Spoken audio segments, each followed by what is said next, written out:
become a top strategist and set the rules of the game your way? Are you an executor or a strategist? For a strategist, the world is a vast chessboard where every move is meticulously calculated. They don't just pursue the possession of assets and resources. They focus on how to utilize those assets. To them, houses, vintage cars, stocks, business revenues, and even equity are merely tools to achieve greater goals. They often employ methods such as investment, transfer, and divestment to increase the value of their assets, elevate their position in the game, and control more resources. For example, in the film industry, ordinary audiences simply enjoy the experience of watching a movie. But a strategist thinks about how to profit through box office revenue and copyright deals. They always look beyond the surface to see the opportunities and potential beneath. This way of thinking and understanding the world is what distinguishes those who perform specific tasks from those who establish strategies. In a fiercely competitive world, understanding your position, recognizing your strengths and weaknesses is the first step toward success. We need to grasp a trend that future societies will assign clear value to everything, from assets and time to human emotions. Everything can be bought, sold, and exchanged. First, everything has a clear owner. Every item belongs to someone. Second, everything has a specific value. Everything is priced. Third, everything can be exchanged. Everything can be traded at any time. The future is a place where all values can be measured in money. Assets, ideas, time, and even emotions can be assigned a price. Although labor can earn money, the value created by labor largely belongs to those who conduct transactions and integration. This is why workers earn less money than entrepreneurs, and producers don't earn as much as financiers. This is the difference between execution and strategy. The process of strategizing is about allocating and optimizing resources so they can maximize efficiency and increase value. For instance, coal and diamonds are both forms of the carbon element, but due to their different structures, their values are worlds apart. Restructuring and integrating resources can sometimes have a magical allure, like a form of alchemy. The essence of the internet is spatial integration, as it breaks down the limits of physical space. Meanwhile, the essence of finance is temporal integration, as it allows the exchange of space for time. In the future, the key issue won't be how many resources you own, but how many resources you can integrate. A person's capability is measured by their ability to connect and integrate resources. Consider the example of Napoleon Bonaparte during the Battle of Austerlitz. He didn't use additional troops, yet he managed to acquire a vast amount of resources from the enemy in just one night. This strategy showcases intelligence and the efficient use of resources. In modern society, we too must learn this kind of cleverness. When facing challenges, we don't necessarily have to start from scratch. Instead, we should consider how to leverage existing resources. Before we dive deeper, don't forget to follow the channel for more insights about money and to help you achieve financial freedom quickly. Think Billion X channel welcomes you all. In an era of high specialization, no one can accomplish everything on their own. The key is to identify your strengths and seek suitable partners. By sharing resources and risks, we can form a community of shared interests and achieve common goals together. This approach is not only suitable for allies, but can also turn adversaries into partners. The critical point is to keep your goals clear. Solving problems shouldn't get bogged down in the details of tools or methods. For example, if the goal is to cross a river, it doesn't matter whether you build a boat or a bridge. What matters is finding the most effective way to achieve the goal. Even if it means sacrificing short-term benefits, in the long run, collaboration and resource sharing will yield greater gains. Individual capabilities are limited, but the power of a team is boundless. By pooling the wisdom and abilities of many, we not only achieve our goals, but also create greater value. This is the essence of collaboration and collective growth in modern society, and it's the wisdom we should pursue. For strategists, they need to know how to read the skies. The skies consist of three elements. Number one, trends. Trends are the way of the skies, the inevitable development of society. Those who align with trends will prosper. Those who go against them will decline. Number two, tools. The internet, artificial intelligence, cloud computing, 5G, and big data are all tools that will transform our lives. Number three, policies. In the US, doing business without understanding policies is like a farmer planting seeds without checking the weather. Conducting business in our country without paying attention to policies is a risky endeavor. Policies are the skies of American businesses. And when the skies change, everything changes. Therefore, in business in the US, you must look at trends and policies, learning how to harness the benefits of policies to generate profit. There are 4 levels of making money. First, earning money through labor, standing to earn money. Second, earning money through management, sitting to earn money. Third, earning money through capital, lying down to earn money. Fourth, earning money through systems, sleeping to earn money. In the business world, the wisdom of a strategist lies in building and maintaining systems. This is the secret to the success of large enterprises. A system is not just a conduit for creating wealth. It's also the foundation for ensuring the continuous operation of business empires. For example, the novelty of Bitcoin revealed a profound business truth.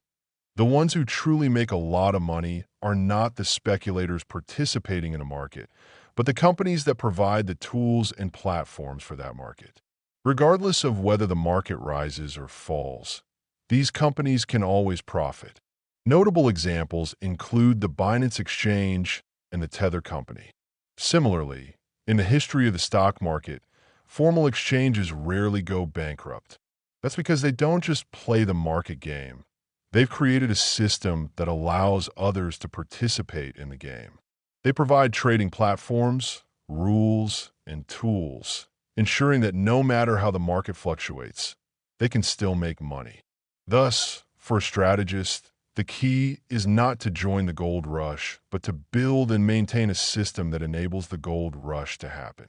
To build a system, there are 4 basic steps. Number 1, simplify complex problems.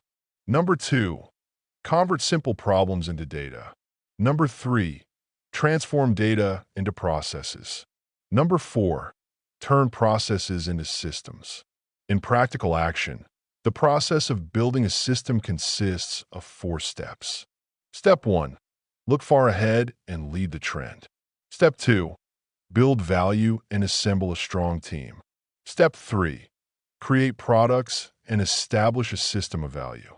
Step 4, operate the system and maintain its continuous functioning. Additionally, keep in mind the following 4 principles. Principle number 1, focus on the long term, not the short term. Principle number 2, focus on key points, not broad areas. Principle number 3, go deep, not shallow. Principle number 4, act quickly, not slowly. Owning a gold mine or a silver mine is not as valuable as choosing a jar that can continuously generate profit. What's truly admirable is the income from the system we've built. Those moments when you wake up naturally and count money until your hands tire. On the surface, it might seem like you're reaping rewards without working. But in reality, this requires a long process of building and accumulation, a transformation from quantity to quality. Money isn't something we earn by chance. It's the result of careful calculation. Knowing how to make money isn't as good as knowing how to become valuable. Working to earn money is temporary, but to have lasting value, you need strategy. The harder you work without thinking, the poorer you become. The higher your awareness and broader your vision, the richer you become. Those who labor with their minds lead others, while those who labor with their hands are led. For a business to grow, the mindset of the business owner must constantly evolve. When a business reaches a certain stage, the owner needs a mindset that matches that stage. A company worth $100 million requires a $100 million mindset. A company worth $1 billion needs a $1 billion mindset. And a company worth $1 trillion needs a $1 trillion mindset. In real life, is it easier to earn big money or small money? I believe it's easier to earn big money. However, to earn big money, you need a matching vision and mindset. First, the vision of the business owner is crucial. A broad vision means thinking at a higher level, with long-term benefits and a sense of responsibility toward society. When a person has great ambitions, is determined to bring benefits to society, and opens new paths for humanity, their career will grow to match their ambitions. Second, the mindset of the business owner is also critical. The essence of wealth lies in the ability to transform your mindset into money. And the reason for losses is often an incomplete mindset. You will never earn money beyond the capacity of your mindset unless you get lucky. But money earned through luck is often lost because you lack the ability to keep it. The fairest aspect of society is that when your wealth doesn't match your mindset, society has hundreds of ways to take it back. Many businesses, once they reach a certain scale, become easier to manage because they are strong enough to solve any problem. In contrast, small businesses always face inherent challenges, like human nature with its rivalries, jealousy, and complicated workplace relationships. For example, a client paying you $10,000 will often come to you to handle trivial matters, while a client paying $1 million only needs you to solve a critical issue. The difference lies in the client's vision, not in you. 90% of business owners get trapped in specific tasks. Their companies aren't large, yet they encompass all the necessary functions. They act as the chairman of the board, the CEO, the salesperson, the accountant, and the treasurer, managing every big and small matter inside and outside the company themselves. They feel that they can only be at ease if they do everything personally. The moment they step into the office, they're surrounded by tasks and people. Every day, there are urgent matters to handle. Endless meetings, tasks piling up. As a result, they're always in a state of fighting alone, perpetually stuck in survival mode. Gradually, they become adept only at handling minor issues. Sometimes, because the boss is too busy, the employees are delighted. The boss takes on all the work, leaving the employees with nothing to do, leading to increasing chaos in the company. In the end, the boss is exhausted while the employees are idle. In contrast, big bosses, though rarely present, always manage their companies from a distance.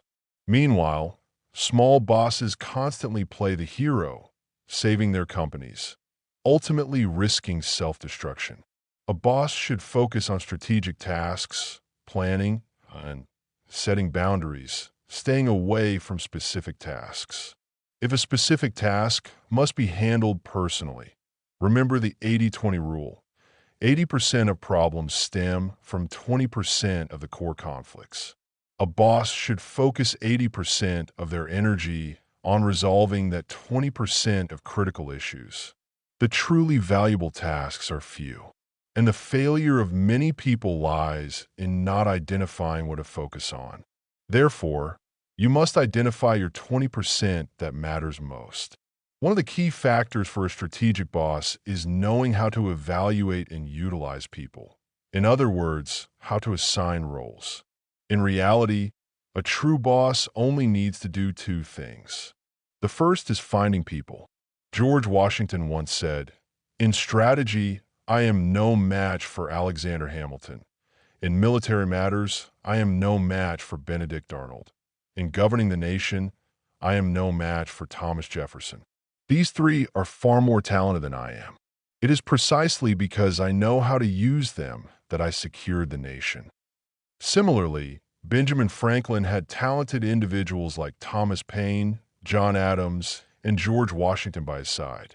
These individuals were more capable than Franklin, but by knowing how to utilize them, Franklin contributed to building a great legacy. Only those who know how to evaluate and use people are true bosses, the real winners. To be a leader, you must excel at attracting talent and use your long-term vision to motivate them. Values, perspectives, personal charisma, and character are what attract talent. In the future, the most valuable asset of a company will be its talent. All other resources can be shared or purchased, but only talent truly belongs to your company. The ability to identify and discover talent is one of the most important criteria for evaluating a business owner's capability. Amid a sea of people, each with their unique traits, a business owner must be able to immediately recognize the most promising individual and then make that person theirs.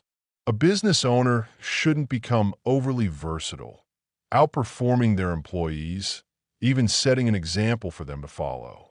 Instead, a boss should appear incompetent, like Benjamin Franklin, encouraging and motivating employees to maximize their potential.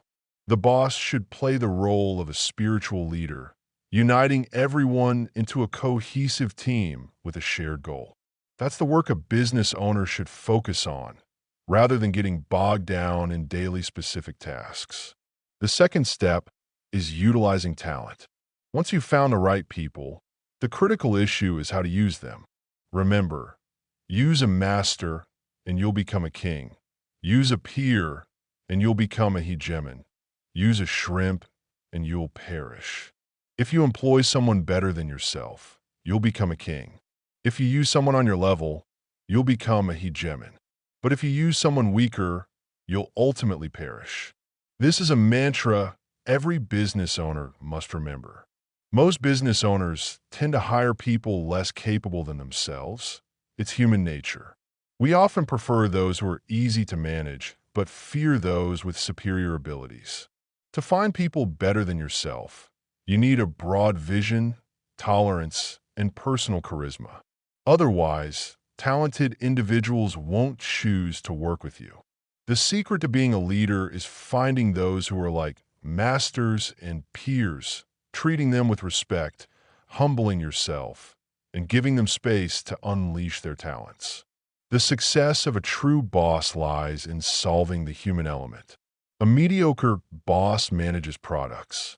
A superior boss manages talent. Successful people need two abilities. The first is the ability to simplify complexity, seeing through to the essence and grasping the core conflict of a problem. The second is the ability to turn simplicity into abundance. After understanding the essence and rules, knowing how to package it into a product or service that suits market tastes. Simplifying complexity is wisdom, while turning simplicity into abundance is commerce. When we simplify a problem, we see the truth. But to commercialize it, we must create complex outer layers. Because most people only spend money on things that seem intricate and eye-catching. The masses don't want truth or real value. They need emotional understanding and comfort.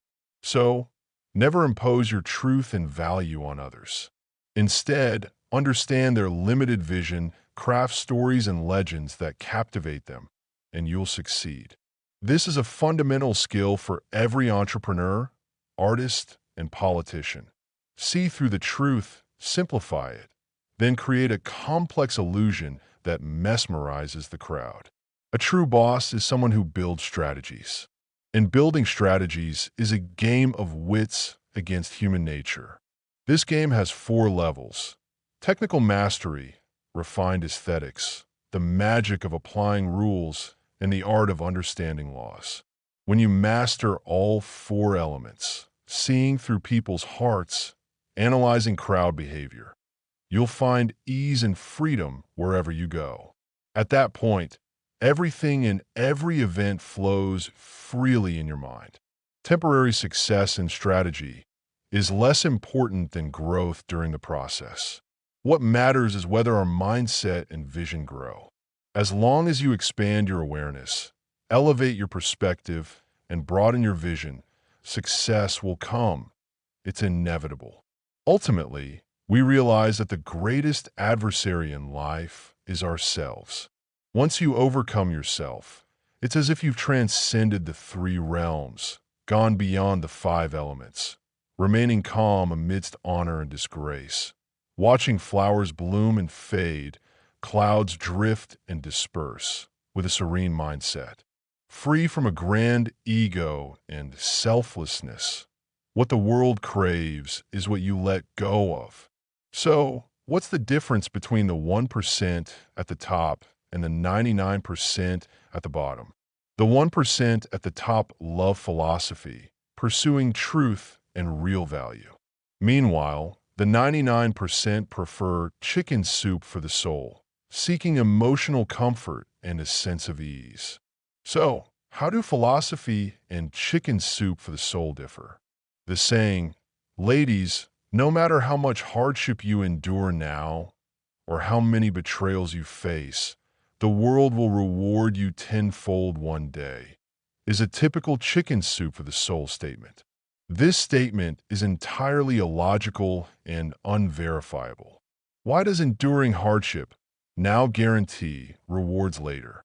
It skips the reasoning process, merely comforting your mind and offering temporary relief.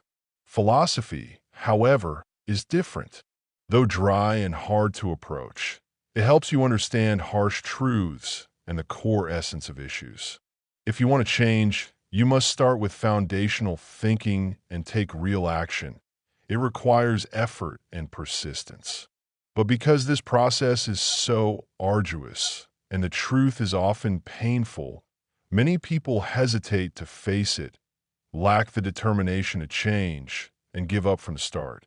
Philosophy stands firm on the objective logic of the world, often harsh and demanding deep thinking, helping people understand the laws of the universe. It's a discipline that enhances intellect and clarifies the mind. In contrast, chicken soup for the soul is an art of language, easy to understand and memorize, requiring little thought. When someone is sad, chicken soup for the soul stabilizes their emotions and provides temporary comfort to their spirit. This is why many people love attending skills workshops. The speakers are often skilled at adjusting emotions and soothing the soul, making attendees passionate and eager to return for more sessions.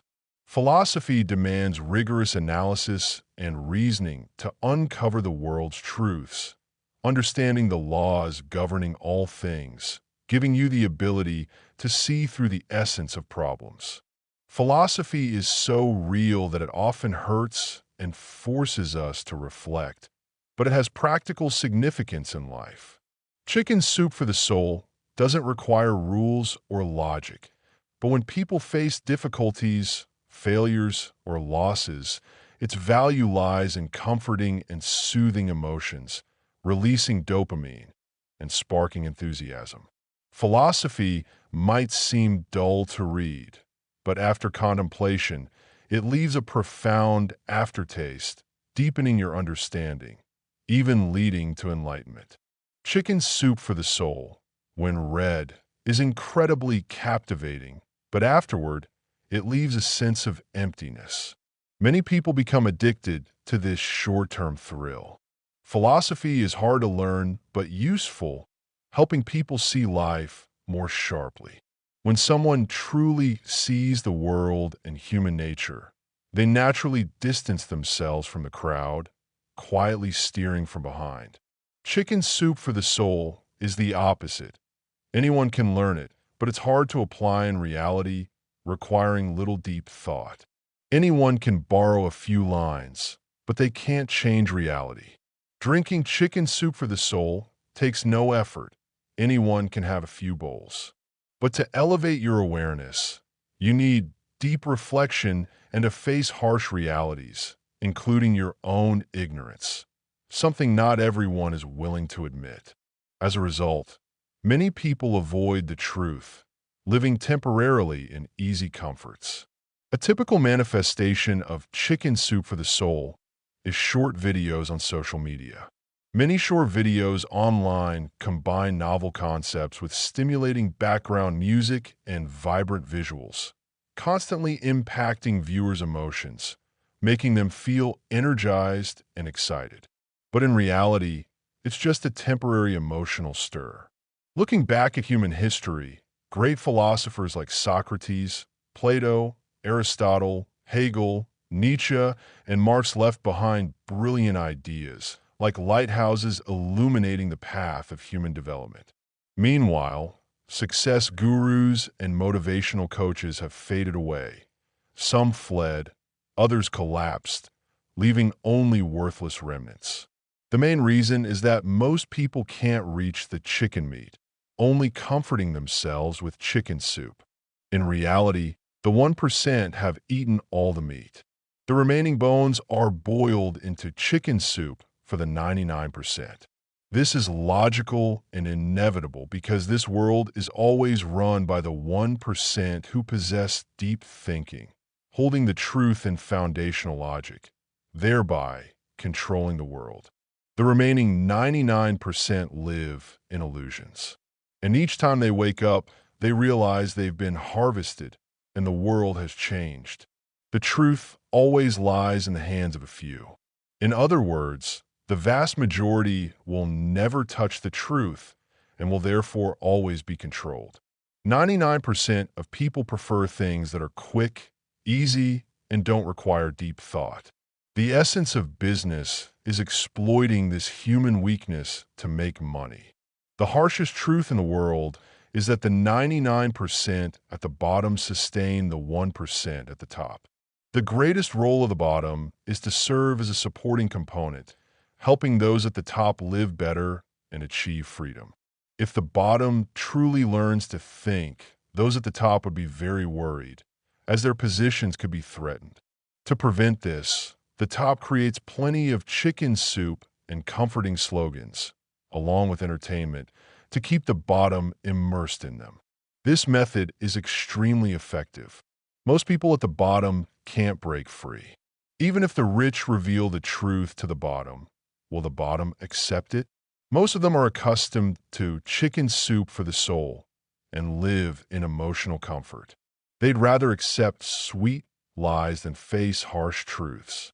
Thus, they constantly deceive themselves and cover their ears to avoid the truth. How many poor people truly dare to confront their own ignorance and abandon bad habits? Human nature is inherently hard to change. Most only want to elevate their awareness on the surface, but deep down, what they desire is still a quick path to riches, seeking ways to gain advantage. When the rich share core values and the essence of truth, they don't care, thinking those things can't directly generate money, just empty theories.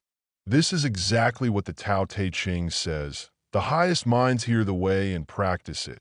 The average minds hear the way and half believe, half doubt, while the lowest minds hear the way and laugh out loud, deeming it useless. Those at the top often don't want to complicate things. They prefer to live their free lives. Remember, when you speak of a principle, if it doesn't make a fool laugh out loud upon hearing it, then that principle isn't a true principle.